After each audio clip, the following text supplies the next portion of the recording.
მოგესალმები. Ასტაილიდან ძალიან საინტერესო თემა გვაქვს, რომელზეც ხატია გაგცემს პასუხს. ხატია როგორ შეღებას გაუწევდი რეკომენდაციას ორსულობის დროს გარემოს.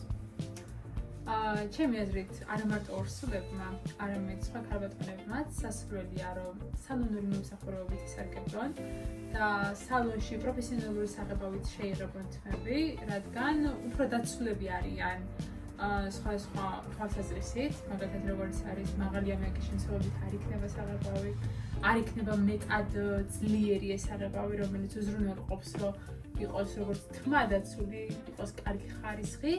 ასევე დაცული იქნება იმისგან, რომ არავინ ზიანს არ მიაყენებს თავის სკალპს. თმის სკალპს, ხო, კანს. რაც ძალიან დიდ გავლენას ახდენს, აი ძალიან ბევრი ქალბატონი არის, რომ გარეთ ნაყენია ფასიანი საღებავით იღებებს და თუნდაც იმას განაპირობებენ, რომ აჭრელებულები არიან, თუნდაც იმას განაპირობებენ, რომ სხვა ალერგია ემართება. ამიტომაც ჩემთვის მიზანშეწონილი არის, რომ ყველა ქალბატონმა თუ სალონში არა, სალონური საღებავით მაინც რომ შეიღებონ სახის პირობებში, კი, პროფესიონალური საღებავით რომ შეიღებონ თმები. ძალიან კარგი ხება. ორსულებისთვის მიზანშეწონილი არის თუ არა, აი თმის მოვლის პროცედურების ჩატარება, როგორიც არის კერატინი, როგორიც არის ნანოპლასტია და როგორც არის ბოტოქსი მაგალითად.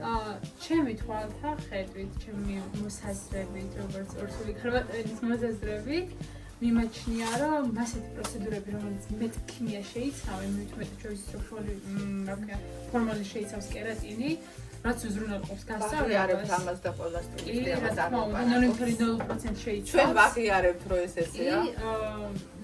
ჩემთვის მიმაჩნია, რომ ეს არ არის სწორი, ანუ ორს მოხდებოდნენ, არა მარტო არ უნდა გაიკეთოს, არამედ იმ სივრცეშიც კი არ უნდა იყოს, სადაც ეს პროცედურა ტარდება, იმიტომ რომ მას ახასიათებს თავისი სუნი, ახასიათებს თავისი ბოლი და გაუსაზრისი არის და ძალიან ბევრი ზიანი შეიძლება მიაყენოს ადამიანს.